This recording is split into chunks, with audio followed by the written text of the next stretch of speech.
Voltando, visita na CBN especial do tricampeonato do Boi Caprichoso. Lembrando que hoje tem festa no Sambódromo de Manaus.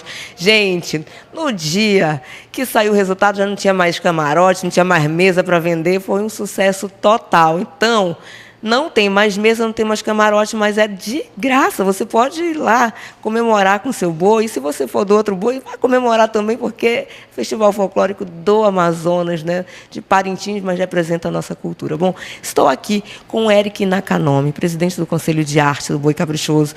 Agora vamos falar do espetáculo, né? Cultura, o triunfo do povo, a gente percebeu uma grandiosidade. As alegorias estavam lindas, riquíssimas, cheias de detalhes, os movimentos que são a marca, né, dos artistas parintinenses. E o Caprichoso, indiscutivelmente, tem uma característica diferenciada.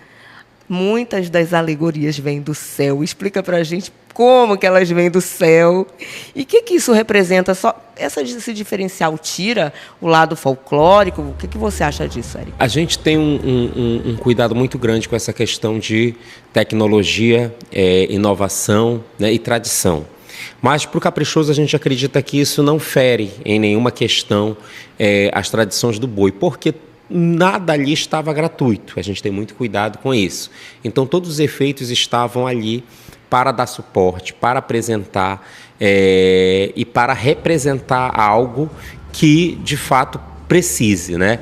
Então o guindaste, por exemplo, ele tem essa força muito importante dentro do espetáculo, não apenas pela beleza que ele traz, pelo impacto visual que tem, né? Mas ele também traz a dinâmica da apresentação. A gente sabe que uma alegoria terrestre, né, uma alegoria de chão, ela precisa ser montada em módulos e a gente precisa ter ali, em média, 2 grandes toadas, 4 meias toadas ou 3 toadas médias. E ali você tem um tempo de montagem que não dá para você apresentar vaqueirada, coreografia, porque a alegoria está montando ou desmontando. O guindaste ele consegue suavizar a dinâmica das apresentações e fazer com que o nosso repertório possa ser um pouco mais fluido, além de complementar. Então, por exemplo, você vai chegar o guindaste, quando você pensa em questão financeira, ele tecnicamente não tem um custo para o boi. Por que ele não tem custo para o boi?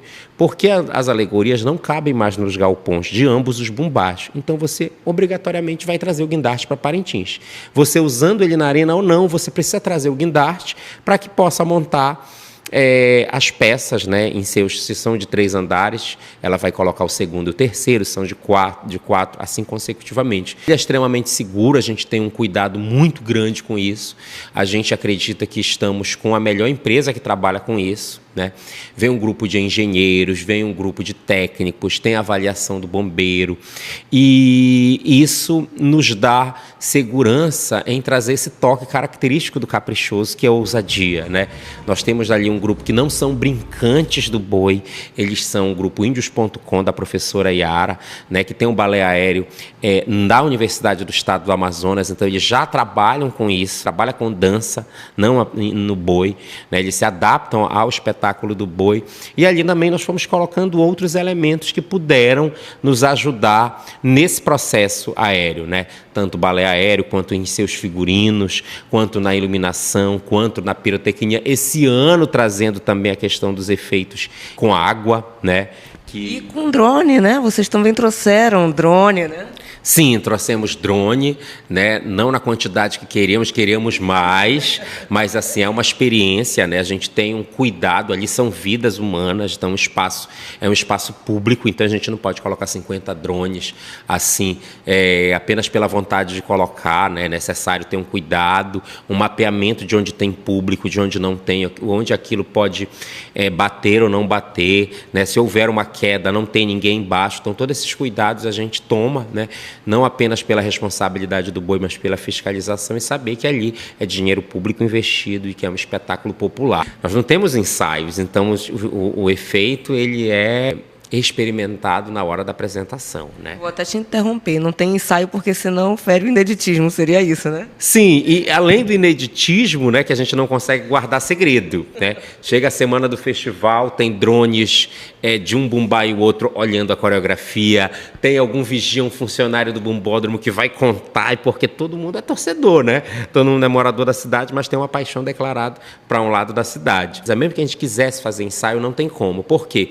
Porque a iluminação do bumbódromo, um lugar onde vão ser instaladas as caixas de som, só são definidas no festival. E aí você não tem como, por exemplo, fazer a medição exata de onde vai ser determinada situação. Então o festival ele é muito no risco, né? Claro, com muito cuidado a gente vem, mas ao mesmo tempo tem esse risco assim de dar certo ou não, né? Por exemplo, trabalhamos com projeção mapeada, né? O mapping. Quem dera poder usar nas alegorias como um complemento, mas não tem como, porque o MAP ele precisa de uma exatidão que teria que estarmos aí maio, junho todo levando a alegoria para ensaiar a alegoria junto com a projeção. Então isso não cabe ao festival. Então você acaba fazendo coisas assim que na hora, um dia antes, você vai ver que deu certo ou não. Isso tem um outro lado, né? Que eu acho que é o lado mais interessante da brincadeira. Eu acho que é aquilo que nos faz poder chamar brincadeira de brincadeira e não apenas como adjetivo para chamar de brincadeira, que é o fato da catarse, né? Nós também nos emocionamos porque assim, gente, deu certo, ficou lindo, porque a gente não viu antes, vai ser apenas na hora, né? Então, nos enche também de felicidade. Olha, eu até comentei com o Eric, gente, logo que a gente começou a conversar aqui, que eu via que ele dirigia de dentro da arena, porque eu fiquei observando, né? Ele meio que dirigia, eu vi ele mexendo a cabeça, autorizando para determinada coisa acontecer, e a gente sabe que ele está olhando tudo, tem que entrar tudo já cronometrado, né? Ele está explicando. É tão legal conversar com você que a gente tem uma noção melhor, né, do que vocês passam ali. Quem não conhece tão de perto não tem essa noção, que de fato vocês não conseguem fazer um ensaio geral, né, ou como a gente chama no teatro, né, de ensaio técnico, né, senão é toda uma logística de tira e coloca a alegoria, isso é muito, né, muito complexo, né? Nós estamos falando de uma comunidade, é muito diferente quando você vai trabalhar, por exemplo, você vai no Walt Disney, você vai em Orlando, você está lidando com profissionais. No Boi de Parintins tem profissionais, mas tem a comunidade. E ali você não tem como tirar a comunidade, o boi pertence a eles. E naquele processo todo, tem coisas que parecem muito óbvias para a gente, mas num coletivo e a comunicação que para um tamanho daquela arena essa, que muita gente não sabe, não funciona rádio, porque o rádio de um bumbá entra no do guindaste, que entra no de bombeiro, que entra no sinal da polícia, que entra na frequência da TV, é melhor desistir, porque não dá certo. Então a comunicação é no olho, é no levantar a cabeça, é no dedo, às vezes é um efeito dominó, alguém dá um ok para o próximo, dá um ok para o outro, até chegar na porta, e assim as coisas vão funcionando. Eu acho que a mágica do festival, aquilo que a gente chama romanticamente de magia, ela está nisso. Ela está numa combinação de experiência de muitos anos, onde aquilo que tem tudo para dar errado, dá certo por causa da experiência de um grupo. Falando de detalhes aqui, nossa, a gente ia ter que fazer um programa muito maior se a gente fosse começar exatamente tudo que eu gostaria. Os Sakaka vieram como figura... Terceira noite vieram como figura típica regional, né? E isso mexe muito comigo, porque tem muito a ver também com o tema de vocês desse ano, que são esses saberes, porque minha avó era benzedeira. Então, minha avó, ela passou por um processo de encantamento, que não é todo mundo que acredita, né? Na questão do encantamento, ela fez um tratamento, ela teve uma missão de vida, e ela rezava nas crianças, que eu acho que isso é um lado da Amazônia, que é como você fala, precisa ser preservado e talvez daqui a alguns anos não exista mais, não como a gente, né, a nossa geração ainda conheceu. Como é que foi pensar em trazer, já que estava falando sobre esse tema, né, cultura, o triunfo do povo? Nós não poderíamos deixar, as nossas figuras típicas, elas foram pensadas justamente numa demanda do projeto, né? Como é que nós iremos falar de cultura, de povo e do povo de Parintins sem falar do pescador, que tem uma relação intrínseca com a história do caprichoso, sem falar do Sakaka, que é alguém que está no nosso dia a dia, né? Quando você não consegue mais alcançar dentro da medicina, né, comum, dentro da medicina dos hospitais, você recorre a essas pessoas, né? E principalmente porque a gente sempre imagina, né, o turista vai pensar a cidade de Parintins como a ilha, né? E nós não temos uma relação com a zona rural, né? Todos nós aqui. Então, na cidade, há um processo hoje de escassez, né? Essas pessoas começam a perder um pouco a presença na cidade, mas ainda assim no interior existem muito, então a gente precisava dar visibilidade também a uma figura que aos poucos está desaparecendo. E a outra figura foram os mestres, né? Que aí a gente engloba todos os saberes, mas colocando eles como mestres daquele saber, né? Daquilo que a comunidade nem chama de saber, acredita, né? Que foi um dom divino, então um dom, né? Artístico de fazer panelas, de cantarolar, de retesar um tambor, de puxar uma desmentidura, de curar uma doença, né? Bom, o programa está quase encerrando, mas eu não poderia deixar de te perguntar o que você faria diferente? Faria alguma coisa diferente?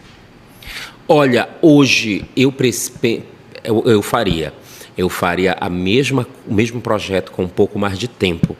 Hoje, e aqui eu deixo meu recado, né? Estado, prefeitura, patrocinadores e bombás precisam sentar para conversar. O boi hoje, quem está dentro sabe que a demanda é muito grande e as pessoas enviam demandas para o boi como se nós estivéssemos preparados.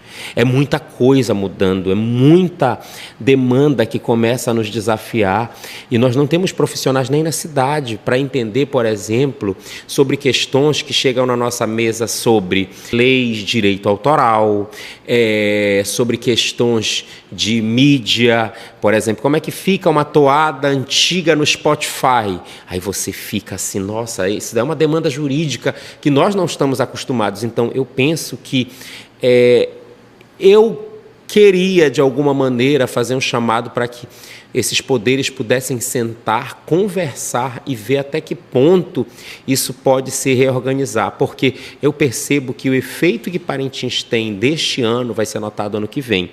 E eu acho que não adianta ter 2 apresentações, os bois são muito cobrados, mas eu penso que se nós formos falar de amadorismo, não está nos bois, né? Nós andamos nas ruas da cidade, não conseguimos circular direito, nós temos problemas de alimentação, nós temos problemas que durante o festival precisam ser repensados. Então, e isso era uma coisa que eu queria ter poder assim, de mudança para além da arena. Eu acho que é mais confortável, saudável, maduro e principalmente mais profissional rever algumas questões que precisam ser reavaliadas para o festival. Obrigada, Eric Nakanomi. A gente vai encerrar o programa agora. Queria ficar conversando muito mais, gente, porque teve tantos momentos especiais ali dentro da arena e a gente tem a felicidade de, como imprensa, assistir bem de pertinho, observar. Vou deixar aqui alguns momentos para quem estiver assistindo pelo YouTube para ver momentos tão especiais do Boi Caprichoso, tricampeão do Festival Folclórico de Parintins de 2024.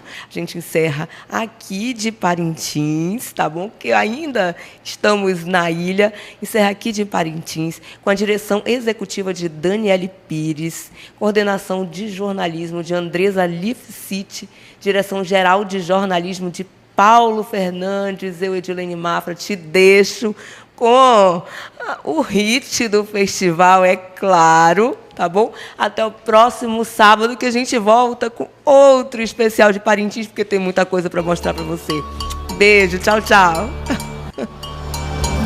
Malududu, malududu, malududu, malududu, malududu, malududu, malududu, malududu.